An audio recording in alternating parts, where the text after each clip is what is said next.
everybody. Hello. Wow, it looks like we're live. It's showtime. I think we were closer to Okay, being we're on not a time. show though. We're just talking. Okay. Hey, who's all out there? Comment in the chat. We want to know who's coming here to jam chat with with us us and chat with us today, because we can talk to each other anytime. All right. Okay. You know what? I like it. Are you feeling it? Okay, hang on here. Let me. It's a little jazzy. What do you guys think? Man, I like that. I don't know. Tell me in the chat. Don't be shy. Maybe they prefer Led Zeppelin or something. I don't know. Oh no. I have never been a fan of Led Zeppelin, but absolutely. Okay, shall we? Cars.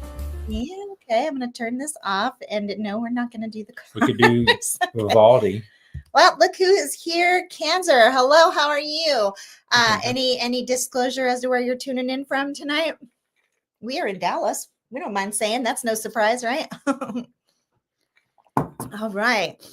Well, anybody else to pop in, tell us what's going on. What are you sipping tonight?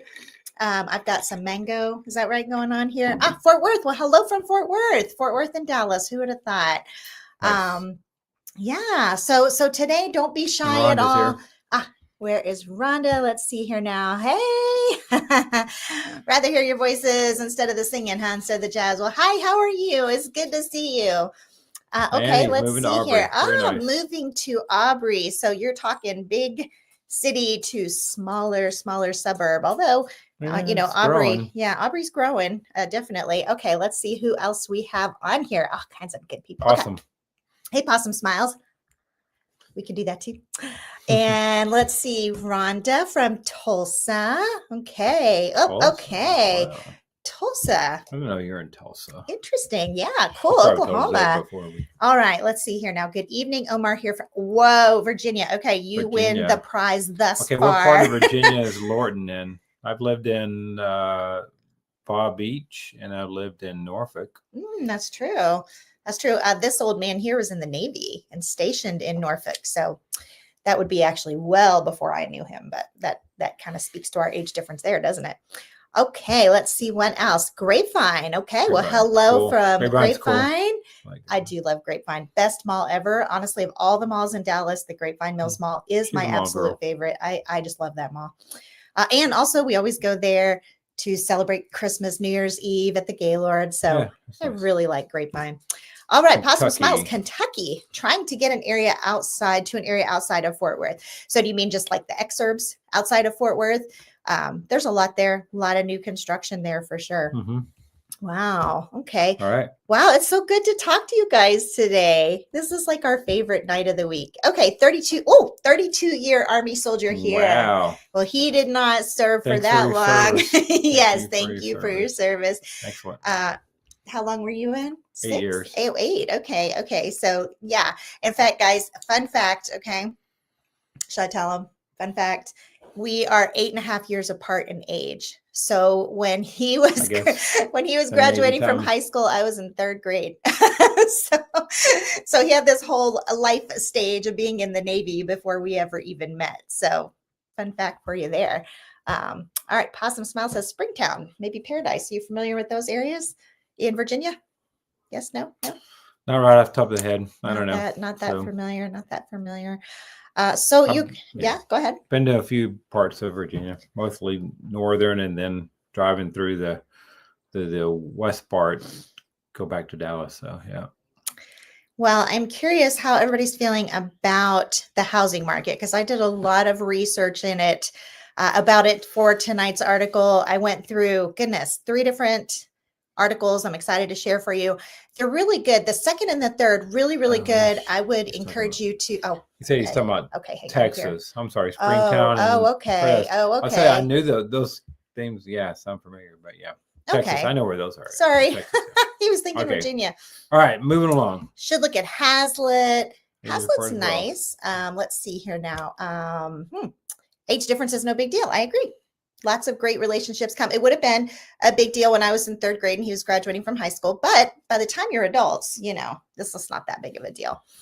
Okay, let's see here now. My wife My wife and I are also 8 years Yep. apart as well. Small world. It is. I mean, really, like by the time you're adults, it just really doesn't matter. Like, all right, let's see here now. Housing still seems overpriced. Wondering if Wall Street investors will sell off. Yeah, I bet. Might, but I don't think that's going to affect housing price. Not here in Dallas, at least. Yeah, So, I think a lot of people are kind of uneasy about the tariffs and what Wall Street's doing, all except for the bond market. The bond market doesn't seem to be at all panicky. It seems to be kind of stable. Yeah, nothing, So if the bond market is any clue, if we follow that, then nobody's going to be, in a high state of panic over the stock market and Wall Street. Hello, I am new here, not to Texas, but your channel. Well, hello and welcome. Nicholas? welcome, Nicholas. Yeah, welcome. And back to the whole thing. I mean, the stock market always goes way up and down. If you look at the history, it's always there's always quite a bit of an up and down with the stock market. That's natural. So it's not really anything crazy going on right now. So. Well, guys, I took a look at 3 different articles this week for housing market predictions. Like, what is the Texas housing market predictions going to do? And they were all very interesting, by the way. I like them. The first one is interview style with a credible source. And the second and the third, I really liked how data-driven they were and how neutral they were. Like, neither one of the second and third articles had any reason to not be objective. Like a lot of times I think, realtors, they're like, well, you have a vested interest in saying it's great here because you want me to buy a house, but I really liked the articles, so we can jump at it. Let's see here now. I'm just going to catch a couple more comments and then we'll jump in. It's definitely going to be, 10-year is up today quite a bit. It's moving. And yes, rates are going to be go up and down right now because there's a lot of uncertainty and we don't know. So, but that's, but it's not like crazy up and down. It's just, a few points up and down. Yeah. I wouldn't, it's not like a point a day kind of thing. It's kind of weird buying a house right now in the middle of all this turmoil and everyone telling me I'm making a mistake. I mean, hey, there's that. I think buying a house and when it's the right time, a lot of it depends on each individual person and the location that you're buying in. And you could tell them that in the strongest economy in the world, you could still make a mistake buying a house. Exactly. so there's other factors besides that, So. Actually, the best real estate markets happen during recessions. Yeah. So. Especially if you can catch it before the rates really drop down and build up demand. But buying a house isn't exclusive. You could be in the best market in the world and still make a mistake. So it's more about making objective, logical decisions, Kinzer says, true. Now let's see what Nicholas has to say. Age gaps aren't a big deal in a relationship. It might be, I not mean that in a negative way. Hey, age gaps, not a big deal for sure. One person's mistake is another person's opportunity. There's a lot of truth to that too. There's a lot of truth to that too. Well, let's dig into this article. Now to the data. My happy place. Here's what experts think the Texas real estate market will look like in 2025. Oh, here's a news flash for you. Housing affordability remains an issue for many. You think? Hadn't heard that one before. Let's see. So this is the first article, and it's really good. It's an interview style, so I like that. Says a recent report from Realtor.com projects that the Lone Star State is poised to become the most populous state in the U.S. by 2045, taking those top honors from California. What's funny is a lot of people that are here are always like, "Don't quit coming." It's like they don't want the growth. Well, we still have so much space to grow into, so it's not like it's really do. Yeah. With more and more people moving here, a big question is, where will everybody live? Housing affordability is an issue, with 90% of respondents in a recent University of Can help you find a place to live. That's our job. Saying housing costs are either a big problem or somewhat of a problem. So 90%, that's a lot. Yeah. 90% of people are saying that housing costs are a problem. Here in Texas, where, it used to be, we were known as the affordable place, to live. So, I mean, that's pretty sobering. I still think that you hear that. It's hard to say. I mean, yeah. Okay. Here comes the interview part. Daniel Oney, research director at the Center spoke with, and that's the center right here. Okay. And we're going to read an article from them too, but it's talking about the Texas Real Estate Research Center at Texas A&M. Okay. So keep in mind, this person, Daniel Oney, he doesn't have a vested interest in selling you on Texas or selling you on buying. You can get those mixed motives, right? When you talk with some people, but this guy, he's objective, right? So Daniel Oney, and as I was reading the article too, I was like, yeah, this is true. And he's not spinning it in one favor or another. So I really like that. Daniel Oney, research director at the center, spoke with the Standard about what trends we can expect to see this coming year in Texas real estate. Let's see. Texas Standard, here's where our interview part comes in. Let's talk about residential real estate, since many Texans say affordability is a major issue. What issues are contributing to those housing costs, and where can we expect to see those costs added this year? And Daniel says, that's a great question. Everybody's concerned about affordability. It's very true. So the situation with home prices in Texas is that they've actually been moving sideways for a few years. I thought that was an interesting perspective, moving sideways, because for a few years, I wasn't sure. I guess that makes sense, because 2022 is when we saw everything kind of come to a screeching halt, right? Mm-hmm. And then that fall was, we always see seasonal price drops anyway, but that fall was particularly pronounced as all the rates were going up. So I guess 2023, 2024 is he's saying, that it was basically sideways during those years. So I guess that makes sense. Definitely 2024. Well, actually 2020, yeah, I'd say 2023. And so kind of sideways. Yep. Let's see here now. Starting in about mid 2020. Okay, and here's where he gets to that. Prices really exploded for about 18 months. So see, that's completely true. Yeah. This guy's not spinning it in one way or another, and I like that. So we know what happened then. And since then, we've maintained high prices. Also, another very good point. We would have liked to have seen things kind of settle back down, but instead they've just held on. Well, okay. People were still moving here. Mm-hmm. Economy was still going here. Jobs were still being created here. So, I don't. Yeah. We would have had to have a big negative thing happening. You would have to have all people stop moving here or something. Yeah. But it's nobody likes that they went up that much, but it's kind of there's not enough for it to, for the things that draws people here in the first are still happening here. So. That's very true. Yeah. It's very true. And these articles kind of address that in a good way too. And since then, we've maintained high prices. So if you want to think, okay, this is sobering. So if you want to think about single family homes, the median price went up over 40%. Yeah. Whew. That is much higher than the increase that we saw in single family rents or in apartment rents. So, it's true. It was unhealthy appreciation. I was really glad when the rates started going up.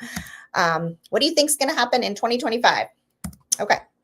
We think that after 2024 being basically a sideways year, sales and home prices stayed about the same. We expect a little bit of price increase in 2025. All right. And then the Standard says, that's really interesting, because I was reading a recent report that said in 3 of the 4 biggest metros, new construction is up 20% over the previous year. There's a lot of that's true. Yeah. And in fact, talking with some others, I hear that there's already a sense of oversupply in a lot of Texas markets. I agree with that too. Yeah. If that's the case, why aren't prices going down to meet demand? I wonder. That's a great question. I like this guy. He's not on the attack or anything, but he's asking very authentic questions. Pretty easy to answer though. Yeah. And then, and so then Daniel with the Texas A&M, he gives a good response. Well, you have to take them both into account. And so I think those projections about new construction are true. We saw actually an increase in permitting last year. So that should lead to more starts this year. So that's a good thing. That will help take some, some of the pressure off prices. So, more supply is going to take some of that pressure off, right? But he's balancing it here. There's still a huge amount of demand, and you think about how many people that have been priced out of the home market. Those people would love to get into it. So it's still the same. The reasons why people were coming here in the first place are still happening here. So. Yep. And the other thing, construction costs, we haven't seen a lot of relief on that front. So those new homes actually cost about 45% more than they would have if they were built a few years ago. Yeah. I'm going to be honest, I didn't know that. Well, I don't know if I don't know about the 45%. increase. It's a lot, but I just think that the material costs, they went up in that 2020, 2021 timeframe, but they didn't really come back down. So, I mean, I've seen I it. see what you're saying. I've seen Yeah, it in, I've seen that it makes in sense. little things, Mhm. like fencing and, sheetrock, stuff like, this little basic stuff that you do, wood, things, those prices are up. They're Mhm. not as up as much as they were, but they're still up. They didn't come back down to pre-2020 timeframe. That makes sense. yeah. I think I was thinking like after that, but Yeah. that makes sense that when inflation went up, Yeah. construction costs would have gone up too. So that does make sense. So it's costing more to build these homes. And so you're not likely to see the prices fall anytime soon. I guess, guess it depends on the builder and their profit margin. And yet with so many people saying, I can't afford it, and in fact, mortgages getting harder to find, even if you do find a home that seems priced to your budget, it's harder to get affordable insurance. So that's the big one. And I just, again, I love this guy's honesty. I love that he doesn't have an angle. He's just being completely honest on both sides. And then Standard says, how do you close that gap? Because it sounds to me that could be a recipe for a housing bubble in the not too distant future if you got a huge gap. And that's the Standard asking that. And again, Daniel's very honest. Well, it's a challenge, right? The consumers, just like businesses, when we saw interest rates go up, it's a real shock. People had a plan. Maybe they were saving money for a down payment for a home. And then, I love this analogy. Interest rates go up and it's like the goalpost has been moved 50 yards on them. That's a great, I could just picture that. Yeah. I mean, the people have been saving all this money and then it's like the rates go up and suddenly they can't afford what they thought they could afford. I think part of the problem is we're comparing what rates were in the 2020, 21, the first part of 2022 timeframe, and when we should be comparing rates to what they have been over at least a decade. Yeah. And we're still much lower than they have been in history. So very true. Very true. Just that the demand. I think part of the issue is too that I haven't seen a lot of articles talk about is not for a while. We did some, but that there are a lot more people in that families and age people and stuff in that home buying age or home buying situation right now than there has been in quite a while. So that's a really good point. So that's an excellent point. I think it's just more about there's just more demand than there's been. We're going to see that in these other articles too. Let's see. But okay, I thought this was a good point. And this was an angle I had not considered, but then they can recover from that. So if you see wage growth, then we could see affordability get better from that standpoint. And our forecasts and other people's forecasts are looking for incomes to be pretty strong this year in Texas. So kind of like looking at it from a different angle, everybody wants the prices to just go down. But then he's like, hey, sometimes you just got to make more money. So I thought that was a really good point. Find the area that has the better job market. So there you go. Article number 1, Texas Standard. They're predicting a small price increase. I thought it was very objective, the way he evaluated all of the different things. And by the way, guys, in the comments, I will leave the links to all 3 articles if you guys would like to read them.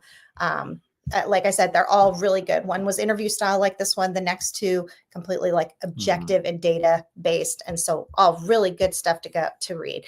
All right. So the next article, okay, again, very data driven source, Texas A&M University, Texas Real Estate Research Center. A lot of good info on this one as well. I didn't use a whole lot of it because I didn't want to just spend like a ton of time on articles. So again, I would encourage you to look in the description or in the comments and get these links because really, really good stuff. Texas Real Estate Forecast. All right. Dun, dun, dun. Dun, dun, dun. The situation. Here we go. The 2024 situation.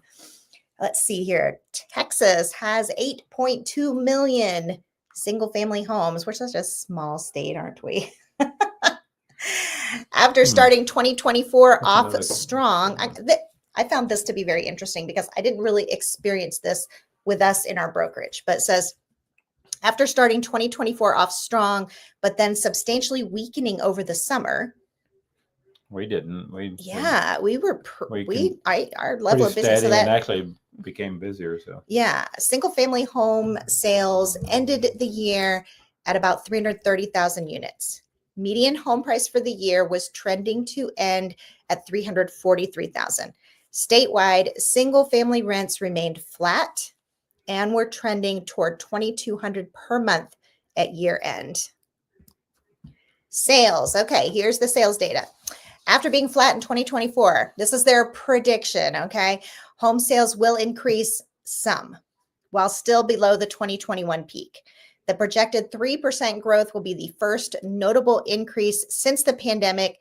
Total units sold will be near 340,000. This is where again? This is all of Texas, as a whole. Okay. And I will say too, one thing I really like about this article is it includes like uncertainty low or uncertainty medium. So it's like, they're using a real strong data push on it, but I don't see it there, but I really like that they put on there, that they're very honest, like this could change their uncertainty. And some of it was like uncertainty low, so I did like that. Prices. Okay. Moderating population growth and lower interest rates signal some price appreciation in 2025. Median home price will end the year just above 350,000. Uncertainty medium. Mm-hmm. What do you think? Agreed? Does that sound like a population growth, lower interest rates signal some price? Yeah. Makes sense. So we now have two different sources saying a little. Yeah. Okay. So far Texas is feeling really boring. Small. Well, so nothing big going on here, which that's an interesting little thing. I don't know. We all right. Now this next article is by Real Wealth, and I like it because it's geared towards investors, and it's meant to give investors information about each area and whether or not they would want to invest in it. Okay. So lots of data also, and also it's like, as I was reading it, I felt like it was really objective. Yeah. Like it was hitting on both sides. So again, lots of data. And then again, I really recommend checking the articles out because I didn't use all of them. Texas housing market predictions for 2025. Okay, so this is our third source. What's happening in the Texas real estate market? Okay, well, on this one, it breaks it down. So it doesn't do Texas as a whole, but it does the metros, right? Mm-hmm. So I jumped right into Dallas. Overview, it gives an overview of the Dallas metro area. Between 2020 and 2023, Dallas grew to become the fourth largest metro area in the U.S. During this time, it added almost 500,000 new residents. That's a few. That's just a few. Its population stands at 8,100,037. So you're probably asking why this metro area is growing so fast. Well, look no further than job growth. Yes. All right. Dallas, also known as the Silicon Prairie. I had never heard that before. Had you ever heard that before? I had never heard that before. Has a strong economy driven by banking, commerce, insurance, telecoms, tech, energy, healthcare. Okay, notice all the different types of industries. We're not stuck in one or two. So to me, that's the big difference between like Dallas and Austin. That you can't say that we're just even Houston and is that and some other states and stuff too. So I think it's that. I've always felt like it was that diversity in jobs.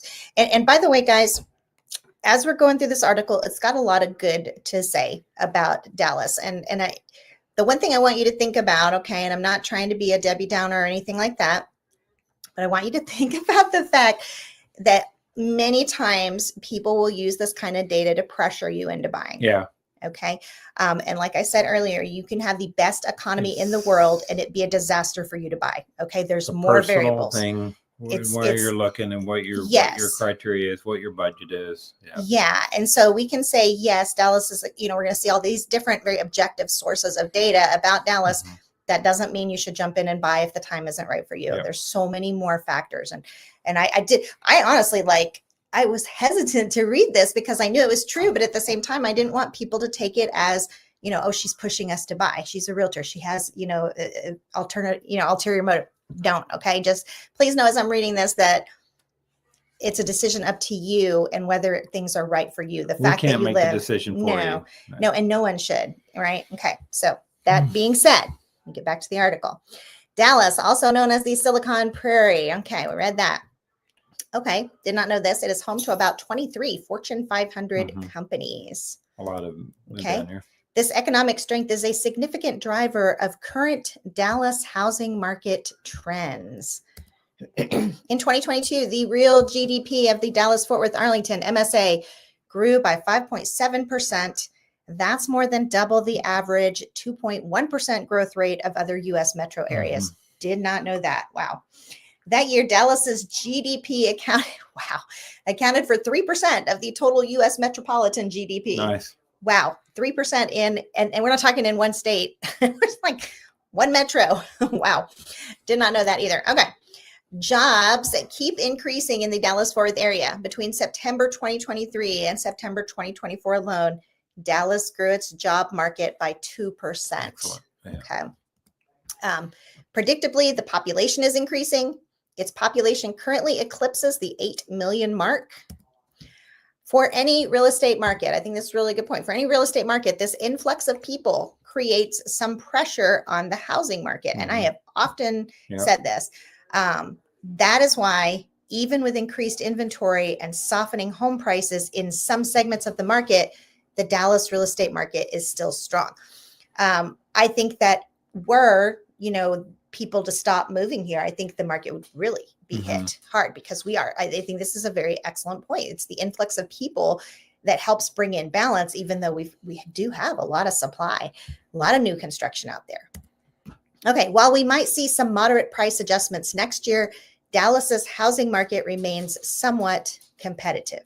Okay, so now they say all that amazing stuff about Dallas, and then they say a modest price adjustment is expected. So they're actually predicting that prices are going to come down a little. So after they say all of that good stuff, over the past year, the Dallas-Fort Worth housing market has hit a plateau. That's exactly what our first guy said as well, that it's just been kind of sideways. Right. According to Zillow, the median home value in Dallas dipped just by a bit, by 0.3% in October. Looking ahead, Zillow isn't betting on a bounce back anytime soon, anticipating a further slight dip of 0.5% by September of 2025. I think it's interesting they're choosing Zillow. And when Zillow, if you look at Zillow's analytics and their history of what their data is, they show a pretty wide range of accuracy. Yeah, I will agree. And also Zillow is constantly revising too. Yeah, like, like they're always like, oh, we missed it that time. We missed it that time. They're a little bit like the government. We'll come back and say, well, okay, we missed that one. Here's what it really is. Yeah. So I like so far that in this article, this guy has said, this is why Dallas is amazing.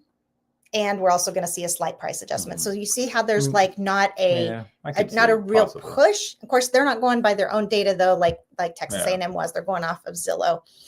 But even with ups and downs, let me put that back on the screen. Even with ups and downs in interest rates, don't expect wild swings in Dallas's home prices come 2025. That's our normal. They've barely nudged 0.3% since last October. What this suggests is that home prices in Dallas will likely avoid major price volatility in 2025, and home prices will be largely steady. That's our normal. Yeah, I mean, I think that it's because we've got these forces, and here it is right here, like the booming economy and the low unemployment rate keep folks moving in, supporting the housing market's resilience. So I just, again, I liked the objectivity of this article. So here we have Real Wealth saying small price decrease.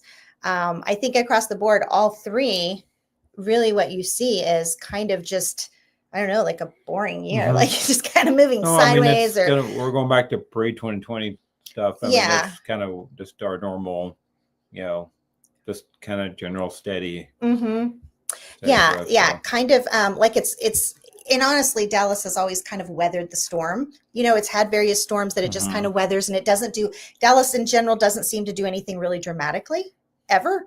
Like some areas are very volatile and they'll do like really dramatic price drops and price increases. Right. Dallas doesn't really do that because they've got people moving in and a ton of land. And so you have this constant, balancing out. We've even had some new builders come back, some that were gone for a while and then come back, and then some even new ones too. So that is true.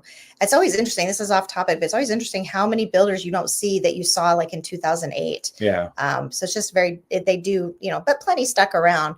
But anyway, interesting. What do you guys think? There's lots of comments here. Back to some just okay. data stuff so earlier you were talking about complete median sales price rankings by state. So Texas is actually in the low middle part. So we're at 335,600, which is number 20 of all the states. So it's kind of in the middle, a little bit less in the middle. And then it also talked about the number of residences, and the top three are California, Texas, and Florida. And so California has 14 million, Texas shows 11 million, and Florida 9 million. And I wish we could show that on the screen. Yeah. That would be cool. If you copy there, can we paste here? If you don't think it's necessary, then that's all right. That's all right. We've got a lot of comments here, so let's see what everybody has to say here. Let's talk to people. All right, we'll talk to people. Purple Drink says, hello. Hello. Yes. Hello. All right. We're requesting a video there. Yes. I don't know what that video request for you to play. If you could play the video Arch in Ya Back Heaven Martin. I don't know what that. Let's not do that just because we got like tons of comments here. So, all right. Occasionally I see a house I'm interested in on Zillow and the sales price is the same as the price the house sold for years prior. Why would the price be the same? Well, first of all, are you talking about Texas? Because in Texas, you can't see what homes sold for. Texas is a non-disclosure state. So are you talking about like a different state or? Because so the only place that sales prices are disclosed are in the MLS. Zillow does get data from the MLS, but if it doesn't, it will just go with, if it didn't have anything updated, it'll go with what was the latest price before. Yeah. I mean, Zillow kind of flirts with Zestimates and things like that, but ultimately they can't show sales prices. You've got to have a license to access all of that true data. Okay.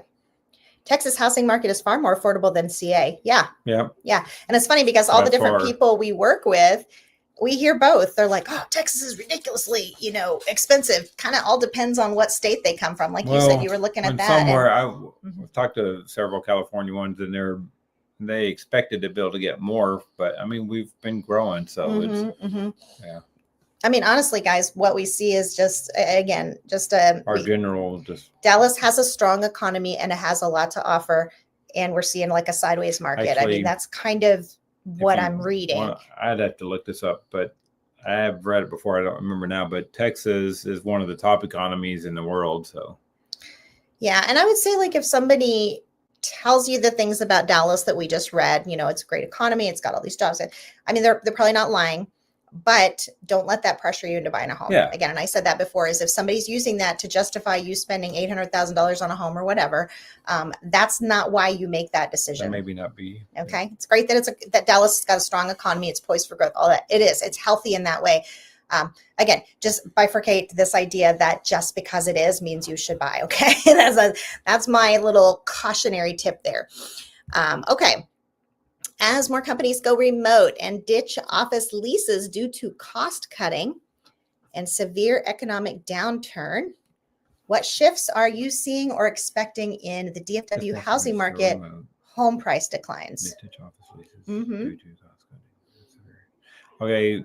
Well, yes, that has happened, but we've also seen several companies that are bringing people back into the office. In fact, we've had some of our clients that have had to go back into the office. So it's going both ways there. So, and I know some of the larger companies, and they have not gotten rid of a lot of their real estate. They still own a lot of their real estate. So I don't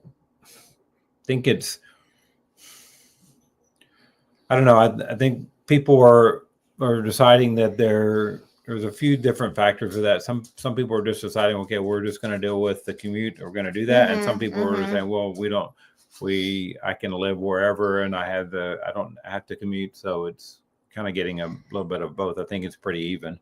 I do too. I don't think that we're necessarily seeing more companies go remote. I seem to be seeing definitely not that. Like that was more of a 2020 thing. I don't necessarily see that we're getting an increase some in are remote. And some aren't. I mean, yeah. So, yeah. All right. Possum Smiles says, how are tariffs going to affect the new build? So that's a question of the hour. Well, I know whenever I hear that, I'm like, will the tariffs actually last long enough to actually make a difference? Because they're just so volatile. It's like the negotiation tariff war. tactic. And we'll see. It depends on, I mean, I think some prices are definitely going to go up. But at the same time, though, maybe we'll bring some of it back. But it's going to take time. None of this is anything that's going to be a change that's overnight and affects everything. So it's going to be well, and get this, Possum Smiles. That's actually what we're talking about next week in our live stream. So be sure and come back because I have a whole article on that I'm going to be talking about, like the possible ways that it could affect our economy as well as new builds. So just know that we're going to talk about that. I will tell you that I have read lots of articles on it, and these are not just general people. These are like, people who do this for a living and stuff. They're all over the place on that. So depends on how you look at how, and whether it's really going to happen. I don't know. Depends on how you look at how the economy works. So I just feel like it's so volatile, this whole issue of the tariffs right now. Oh, my insurance and taxes made my mortgage go up by 15%. Yeah. Wow. And then it says in 1 year. Yeah. Wow. That insurance is crazy. Is a big issue. I haven't kept track of ours, but I would imagine ours has gone up too. Definitely gone up. Yeah, because we had a pretty unpleasant claim last year. I don't even think it matters to that. I think it's just in general, insurance has gone up. So it's just and Rhonda says that is my concern as well. Insurance, the closer the house gets to needing a roof replacement, the higher the insurance rate will be. Could be. Yeah. And also I think too, like they've also changed it to where they've changed the deductibles to where you have to pay more as well. So it's like they're doing it in two different ways. Broken up all the different pieces that you can, all the different riders and stuff like that. So it's not like it covers everything now. There's several different things you have to add on. So. And every time every time I hear about insurance companies hurting, I'm like, well, you wouldn't know that from all of their ridiculous commercials. I mean, they certainly have the advertising out there. So I'm like, clearly they're not that hard up. Okay. That's a good data one. There we go. Yeah. Oh my goodness. My rates went up over do you mean your monthly payment? What do you mean rates went up over $2,000? That's probably annual. It's premium. Your premium is that what you mean? Depending on how often it pays. My goodness, over $2,000 premium. So. Bonkers. That's like a real estate mindset expression. Bonkers. Okay. That is a good thing. I don't like an extremely volatile housing market like Florida seems to have. Very good point. Very good point. I think, and I still get comments on my videos sometimes that are like, we're going to see a 50%, price drop. And I'm like, just Dallas, the composite nature of Dallas and all of its different factors just don't support it. Would have liked to. I think the biggest swings we've ever had are like maybe 7%. And so if you compare that to everywhere else, that's like nothing. Yeah. We just don't have a lot of volatility, too much land, too many people moving in. All right. What does that mean? FOMO. I know, but I'm trying to figure out where's the context. Tell me more. You were talking about, I saw when it came up something about, I don't know, about people moving in and they're missing out. Okay. So we're always missing out. And then he says the growth in GDP does not translate into more jobs. True. But but if there's more jobs and more different industries and they're all doing well, then there's going to be more GDP. It's still a positive thing ultimately. Whereas if you were saying it's shrinking, I think that you would interpret that as a negative thing. Right. Yeah. Okay. We're 8th in the world, by the way. Texas is 8th in the world. The economy, Texas economy is 8th in the world. So. One thing I didn't know about the Dallas area is there are certain cities where you pay for electricity and what seems like a biller. The cost is about 40% more than San Antonio. So you're saying the electricity is more expensive here? I don't know what you mean by a biller. Maybe tell me more on that one. I know as in some of the newer construction areas, there's more co-ops that have come up because for one thing, is where they're building more, there was less infrastructure there in the first place, and so there were already co-ops there just to build to supply power to those farms, those widespread out places. And so you have less competition. But actually, what I have seen, that would be another data one just to verify. But I think what I have seen is that in general, those utility co-ops, which is usually electric and gas, sometimes water, are more steady and have less up and down, less volatile. So, that could make sense. Makes sense. The amount of homes I'm seeing underwater coming to the market is shocking. Once foreclosures begin, it's going to get ugly. Tell me where you're seeing I'd like them. to see that. Yeah, where are you seeing that they're underwater? Because I see it sometimes. Sometimes in my research, I'll find it, but I only can do that through sold data. Like, for example, I'll look at one and see that what they, are listing it for is close to what they paid for it. Right. But I can only see that through accessing. But it's, maybe that's it. That's it. Yeah. I don't know. I don't think we're having that much. I think it's possible because just today I've been working on a video and I was looking at sales in Forney, and it was interesting. I was talking about the deceptiveness of the pricing that the builders do. And it was interesting how there were two houses that closed within 1 week of each other. And you look at the pictures and they're all exactly the same. And one buyer paid $20,000 more than the other buyer, and the other buyer paid market value. So this buyer A paid market value, buyer B paid $20,000 more. So, like what Roberto's saying, if that person has to sell for some reason, that person's upside down. Yeah, they may be upside down. There's not going to. I do see that, and looking at new construction, especially if they sell within the first or second year. So I do see some of those. Yeah. And so I was looking at that, and I was like, man, how did that house appraise when it was obviously way above what it was worth? So, so I think there's probably are going to be people that, I know I've talked to a couple of sellers that want to sell, and they talk to me, we reach out about selling. And when we do the market analysis, we have to tell them, look, you don't have any equity. You're actually a little bit upside down. And then of course it costs money to sell. And so they just have to hold on to it. So it does exist. All right. Do you have any knowledge on the Houston market? Not really a whole lot. I know some good agents that I can refer you to in Houston. We focus on the Dallas-Fort Worth area. We go far as east as almost Tyler. We've done that. But it's mostly DFW, and it's also about as far west as Weatherford, about as far south.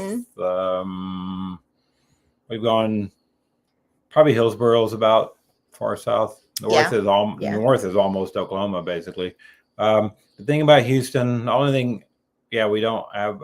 I know that in general, their growth has kind of barely lagged behind the Dallas-Fort Worth area, and just in 2024, their new construction was just slightly more than Dallas-Fort Worth area, but it's mostly lagged. And I've heard some people say that their prices are a little bit lower there, but I think it's probably just going to depend on the neighborhoods you're looking in. So it's so micro local. It's a completely different zoning setup in Houston than it is in Dallas, and they are they will tend to be more stacked on top of each other more than they are there, and we will be more spread out in the Dallas-Fort Worth area. So what is your opinion of Decatur? Been looking around that area. Dale's going to look it up. We never like to give you an answer without pulling up data, so he's going to look that up.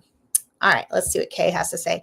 The areas in San Antonio that were hit the hardest in price changes were existing homes near new construction. Yes, you nailed it. That is absolutely correct. I think the hardest thing are the buyers who have overpaid for a home in an area where there's still new construction going on, because they can't compete with the builders. You can't. If you're going to buy in phase one, when this builder has 5 other phases, you need to plan on being there for a while, because you can't compete. You're going to get a lot of equity in your home, but you will, because the more they build in, right? That's true. But you just have to realize that as long as there's a builder who can offer reduced interest rates and a home that's never been lived in, you're not going to be able to compete with that. And so I think anytime you're a pre-owned, you own a pre-owned home in a community that's still actively building, 100%. That absolutely makes perfect sense to me, Kay. All right. Okay, Praveen, is this a good time to buy or wait? This question is a question for you. Okay, is it a good time to buy for you? Okay, we've seen that Dallas has a strong economy. We've seen that values are going sideways. Okay, does that mean it's a good time to buy? Not necessarily. There is so much more. It has to be, is it a good time to buy for you? It also has to do with the areas that you're looking at, right? Because that's a lot of it too. So it's like when people ask me the question, is it a good time to buy? That is a very micro answer. I think there's a lot of people that will always, I think probably, I hate to say this, I don't want to throw my realtor buddies under the bus, but I think a lot of realtors will always say it's a great time to buy, right? But they have a conflict of interest, right? I'm going to be very honest with you that it's not always a good time for you to buy. It's a micro decision. Is your income good? Do you have the money in savings? All of those factors. Are you planning on moving anytime soon? For example, might you be relocated with work? So there's just I've made a couple videos on that where I've talked about how it's really going to vary. For a buyer who's got the down payment saved, I think it's very interesting that Zillow is predicting a flat summer. I like that because usually I will tell my buyers, let's wait until fall and winter, when we can take advantage of seasonality. But I like that we're seeing now, and I don't know for sure that Zillow is going to be all that accurate on that, but still, I think that could mean that there's opportunity over the summer months. If we're going to have kind of a lackluster summer, that's a good thing. You want to talk about Decatur for a minute, I guess? Yes. I mean, so it looks like, just looking at the data, it's like anywhere. They had their jumps in 22 and even in 23, but they've kind of come back down to what they were like in 2020, 2021. Their median sales price is $339.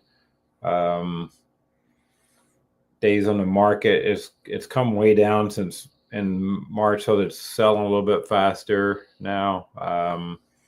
Closed sales are going up right now, so that's typical seasonal stuff. So, but if you look over, I'm kind of looking recent, but I'm also looking at 5 years, and they've come back down to where they were previous. So, okay. I don't know. They have like 160 something homes on the market right now. Oh, okay. So there's a decent amount out there, and there's quite a bit sold over the last year. We're talking about 240 homes sold. Okay. Over the last year. Reasonable demand. Yeah. Okay. Purple Drink says, I didn't ask this question on the last live you had, but are Salina and McKinney prone to floods? I don't think they're any more prone to floods than any other area that I'm aware of. No, how about Salina you? Doesn't have. There's a couple areas by some creek areas that I think they may have some, but in general, Salina and McKinney are not generally prone. But there are some. You have to look locally on the FEMA.gov website and see where there's some places that may have that are close to some of the creek areas. Most new development areas, they don't build in those areas, or they solve the drainage and grading that's problem a lot of for it. that. So. Yeah. Are you still operating a brokerage in Texas? Absolutely. Yes.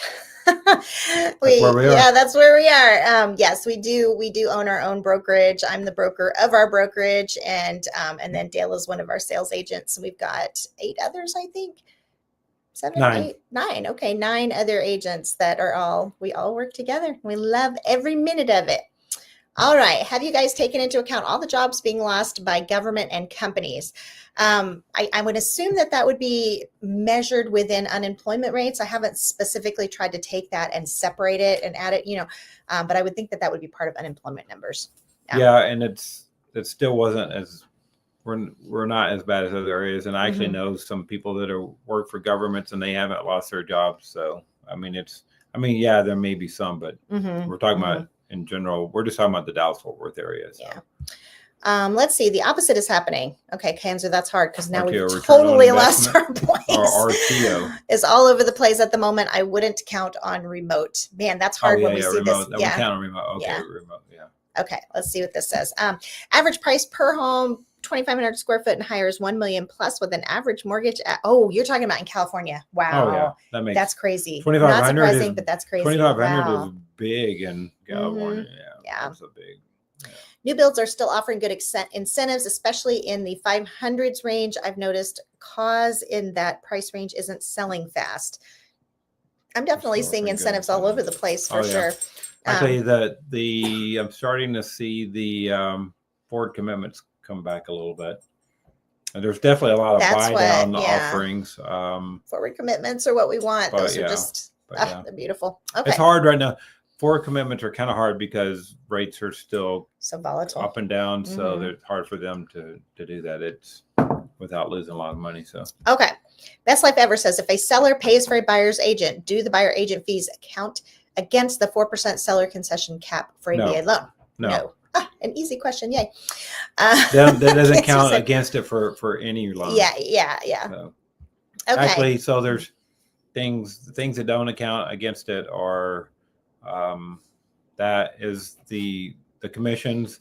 There's some of the VA fees that don't account against it. Title policies don't count against it. Those kind of things. So yeah. Is CB Jenny Hazelwood Frisco project overpriced at its current state? I'd have to run a market analysis to see. Hazelwood, that's CB Jenny Hazelwood Frisco. They're overpriced.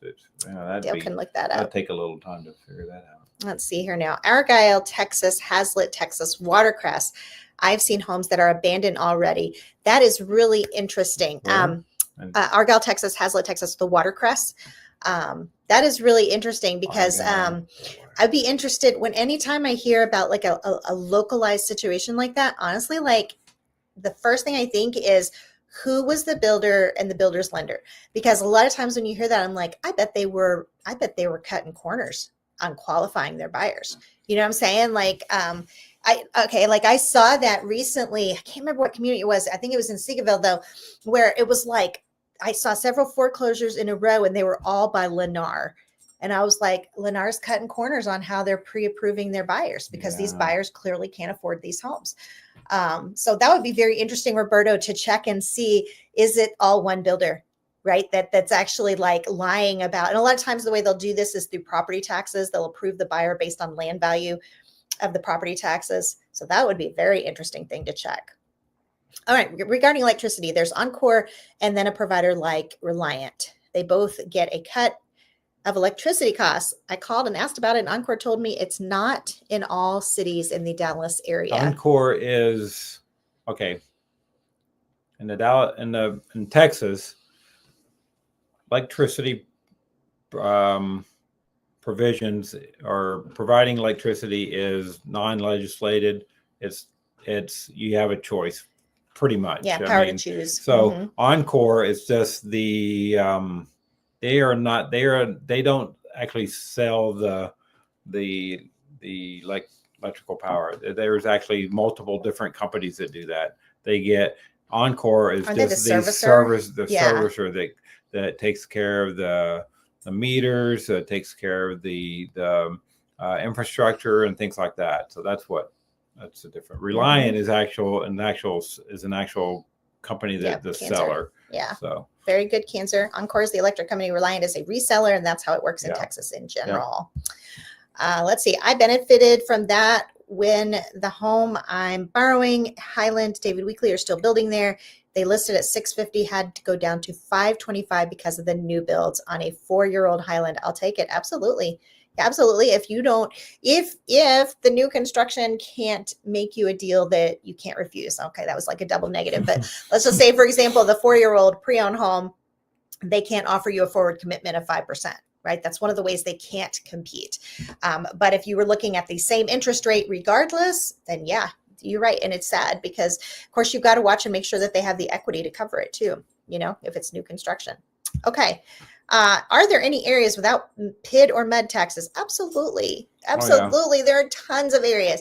There are areas that are very PID heavy, which is like Salina. Salina is ridiculous with how many PIDs it has, but PIDs and MUDs, I wouldn't even say they're all that common. It just depends on where you're looking. Okay. Because, like Salina is just notorious. It's like, that's how they fund everything about their new construction communities. It's like, hey, let's throw another PID this way. There was no infrastructure up there. So they bought, and Salina has a plan, a 2040 plan. So they have a certain amount of infrastructure they want to have in place. They have a certain amount of residential units they want to have in place by 2040 and a certain amount of residents. And so they had required all these developers and builders and stuff to do bonds. So they're having to pay all that away. So they pay off those bonds by passing that cost over to the residents. Just for fun, sometime in your spare time, look up PIDs in Frisco versus PIDs in Salina. Yeah. That will blow your mind because there are barely any PIDs. There are just not that many, comparing the fact that Frisco is this giant city compared to Salina, which is a suburb. So honestly, there are plenty of areas that don't have the PIDs or the MUDs. They're not that common. And the other thing about MUD tax, I don't know if you knew this, Terry, is that typically they're going to be an offset of city taxes. So if you have to pay MUD taxes, very, very often, that means you won't have to pay city taxes. That usually means that you're not in city limits. Yeah. Exactly. Or that city doesn't, it's smaller and it doesn't provide. Right. And so PID is the one that's really much worse than MUD. Like MUD, you just need to check and do your homework, but chances are you're not going to be within city limits, or you're not going to have to pay city taxes. So let's see here now. What has been your experience helping buyers purchase with FSBO sellers? Have not done that very often, especially in this market, because a FSBO seller is just going to have a hard time. They really are. This market, you've got to be able to get that house out on the MLS. You've got to be able to market it. I did close one several years ago. It was challenging because the seller was doing all of these things that exposed him to legal liability. And I was just like, I don't represent you, dude, but you've got to give a seller's disclosure. You do, and he's like, no, you're just trying to force me into something. And I was like, no, I promised you, if you don't do this, you're exposing yourself legally. You've got to do this. So there was a lot of, I think this FSBO seller thought all realtors were bad, and just a lot of pushback and resistance. So I wouldn't say it was like a super pleasant experience. But I had to take several steps to protect the buyer, more so than if it had been like a traditional, listed property. Okay. Speaking of seasonality, all right, let's speak about seasonality. When is the best time to start building a home? Boy, is that a great question. That is a really great question. Okay. And here's why. You don't want to have to be selling it. Okay. Let me kind of preface that with, if you're talking about having to sell your own home at the same time. Okay. So I should not make that assumption. But if you're living in a home that you own and you're going to have to sell it, and that's why you've chosen to do a new build, you have to think about your exit plan for your current home. So start building during the time that you would end up having to sell your home in a good month. So what you don't want is to have to list your home for sale in November because your new build is almost ready. Okay. So hopefully, I don't know if that's quite your situation or not, Mr. OL. But otherwise, speaking of seasonality, another thing to think about is seasonal price changes. So for example, let's just say you go under contract with your new build and its market value is in June that you agree to pay. But then let's just say it's ready in January. We know there are seasonal price declines. So you're talking 6 months out, you may see as much as a 10% drop in appraised value just because you're closing in January. And again, that's not year over year, that's seasonal, right? So in June, it would be different, right? And so you have to take that into consideration. So best time to start is if you can close in the summer, would be my opinion. Spring to summer would be to close then, either way. If you've got to sell your current house, right? Or you want to make sure that the appraisal comes in high. That's my opinion. You got one on that one? Not really? Start building. Or when is the best time to start building a home, or when is the best time to close? I will tell you that when they're for builders, one of their high demand times is late fall and starting of winter time frame because so their prices their base prices are usually, I mean, they're not going to come down on base prices at that point because they know that there's more people wanting to build because at that point they want their home to be done by, June, anywhere from June to September. And so, yeah. So, yeah. Rhonda says, thanks, Dale and Wendy, for all the info. You are welcome. It's our fun Tuesday night thing. Whoever was asking about the Hazelwood, CBGenie and Hazelwood is still pretty new. I've been to both Hazelwood and Village on Main Street. I'm not a townhome person, but they do have some nice homes there. I would say CBGenie is definitely lower cost than Normandy. Normandy tends to be a higher priced home and a lot of times higher quality home, but CBGenie is a good. They're owned by the same company. So, but I think that CBGenie tends to be smaller. But if you compare, there just hasn't been that many sales in Hazelwood yet. So you kind of have to compare to what's going on at Village on the Main Street town, and they're running about the same price. It's hard to say if they're overpriced. I mean, yeah, in high demand areas, townhomes tend to be overpriced anyway. So I mean, it's just and there's more and more townhomes coming up in those areas. The Frisco area, actually, they're starting to do it in Plano now. They're starting to turn some of these old malls into, I think that's really interesting, residential and commercial areas, and they're building townhomes in there too. So townhomes just tend to per square foot tend to be higher priced. So. Where does the Rockwall Fate land on your list of good areas that are affordable in North Texas? I like Rockwall and I like Fate. And Fate's nice because it's a little bit away, so the price is a little bit better, but most of it is still in the Rockwall ISD. Yeah. I really like I like Fate within Rockwall ISD. I love that when you can score that combination because Fate's a little more affordable, but then you get the better schools. So I do like that. Roberto said, no, it was Perry Homes. They have American Legend in that neighborhood. So that would be my thought. The ones that if you're saying that they were sold to individuals and that the individuals have abandoned them, then I would want to see who that lender was for sure. I think that'd be very interesting. Could you do research into history maker homes? I feel like there's hardly any information on them out there other than they build bigger houses for cheaper. I agree. Yeah, I've seen their houses and I just felt like, but I also felt that their house was very cheap. They're not on the low end, but they're basically they're kind of like, I would compare them with Pace Setter, say History Maker Pace Setter, some DR Hortons. I would say some DR Hortons are going to be better and some are going to be worse. Compare them a little bit with Starlight. And LGI, Lancy. Yeah. All those are all about the same, similar. Okay. Do homestead exemptions count when it comes to appraised value to calculate the MUD tax? Yes. Okay. Awesome. Well, wait. Oh, actually,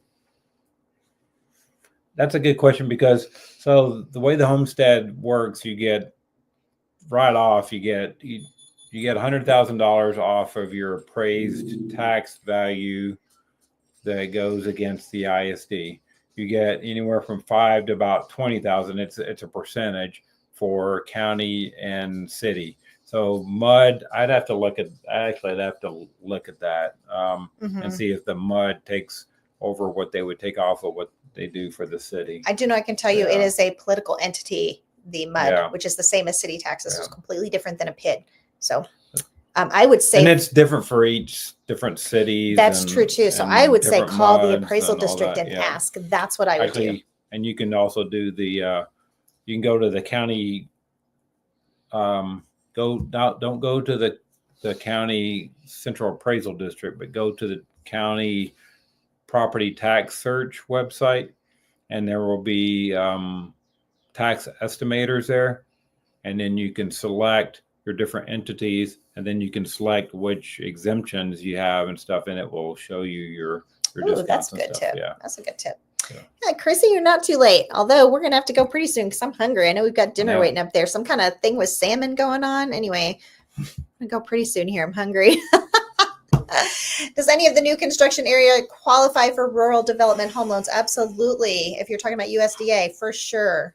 Absolutely. All you have to do is enter the address into the USDA's website and they'll tell you. I know for the longest time, lots of things in Midlothian qualified. Yeah, it has reduced some because of the income requirements and stuff, but yeah.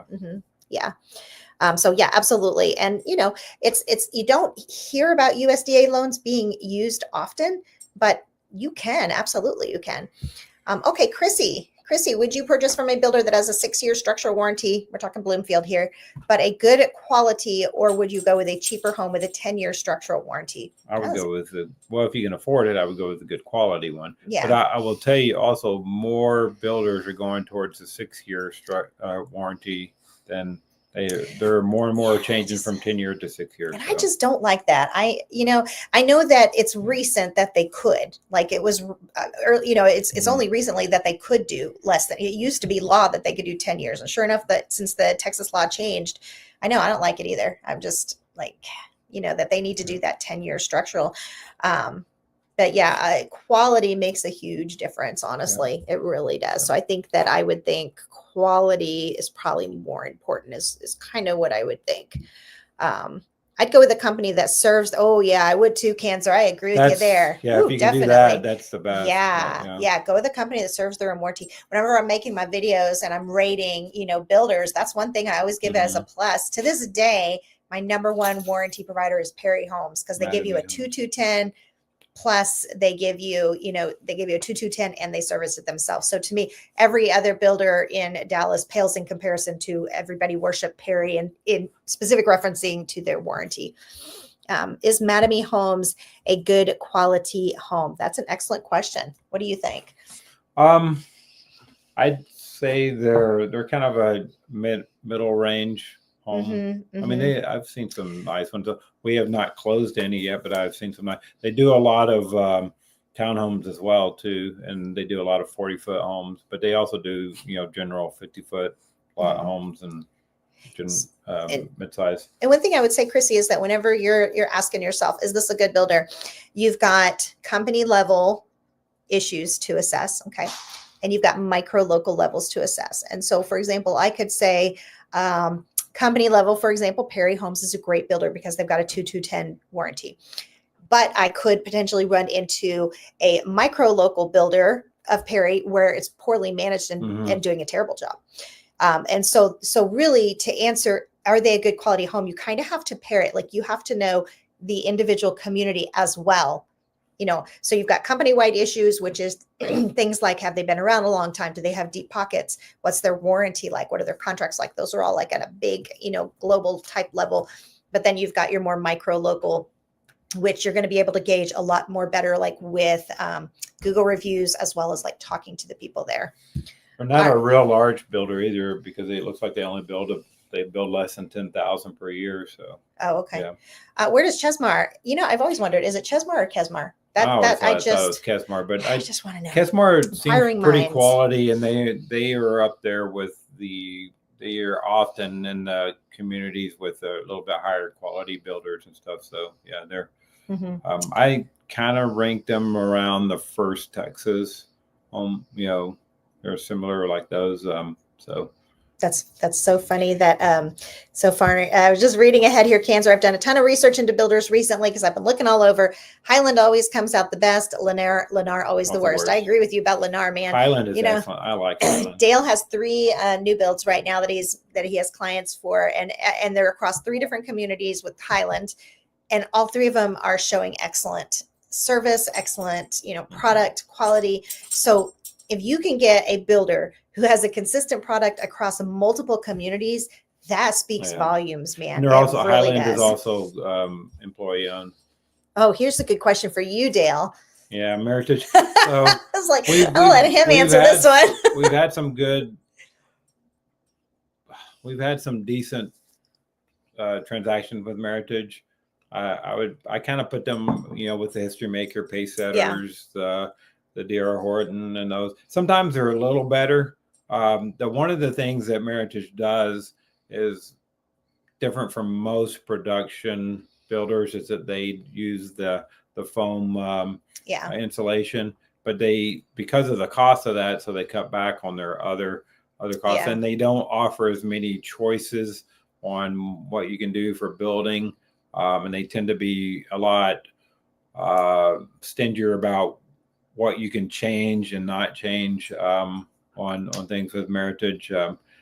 For the most part, they've been decent, but I just had one recently that closed in that community. I think it was just the community. The sales consultant wasn't very good, or was very poor communications. The construction manager was decent, but his boss was horrible. And just in general, nobody took ownership of responsibilities of any issues and changes and delays and things like that. So I have already gotten the information together for my Meritage builder review, because after that closing, they earned it. So I'm going to be doing one on that. But we have had they're very much a micro local varies kind of company, Meritage, because we've closed numerous Meritage homes. I would say and some have been great. They're just not one of the ones that you're going to see. They're not your higher quality one. They're just kind of middle low. So, and what comes to mind to me is like, we just can't seem to get out of foam sheathing here in the Dallas area. It's, your thermoply, whatnot. But at least with Meritage, if you got to have, the non-structural sheathing, at least you get that spray foam insulation too. So I'm like, we just can't seem to get that. Okay, thoughts on pace setter homes? I think we kind of talked about that. So, I think they're cheaply built, and I don't think they have great reviews. Good to know about Lamar. Agreed. Maybe this is our last question, and we can go have our dinner. Thank you for answering all of our questions. It was fun to chat. I enjoy it too. You guys, we are here every Tuesday night. Thanks for your input, Cancer. You had some great input. You really did. You obviously are doing a lot of good research. You're our people, the people that love the data, love the research. That's exactly who our people are. All right, guys, we are going to go from here. We will see you next week when we're going to talk about tariffs. Okay. Hasta pronto. All righty. Bye-bye.